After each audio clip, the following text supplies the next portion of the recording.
சாலை வசதி வேண்டி மாவட்ட ஆட்சியர் அவர்களிடம் விண்ணப்பம் வழங்கப்பட்டது.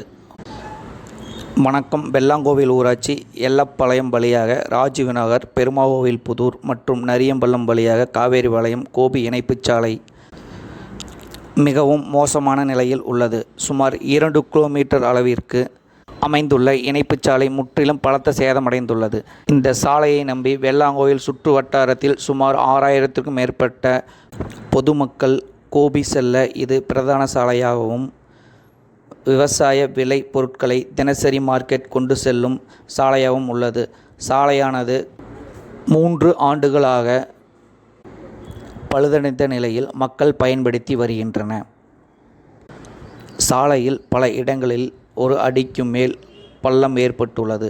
இதனால் அடிக்கடி விபத்துக்கள் நடந்த வண்ணம் உள்ளது. எனவே ஊராட்சி ஒன்றிய சாலையை நெடுஞ்சாலைத்துறைக்கு மாற்றி தரமான முறையில் சாலை அமைக்கவும் வெள்ளாங்கோவில் சுற்று வட்டார பொதுமக்கள் சார்பாகவும், முன்னாள் ஊராட்சி உறுப்பினர் சார்பாகவும் நேற்று நடைபெற்ற 16/4/2025 புதன்கிழமை தமிழ்நாடு அரசின் உங்களை தேடி உங்கள் ஊரில் திட்டத்தில் மாவட்ட ஆட்சித்தலைவர் அவர்களிடம் மனு வழங்கப்பட்டது.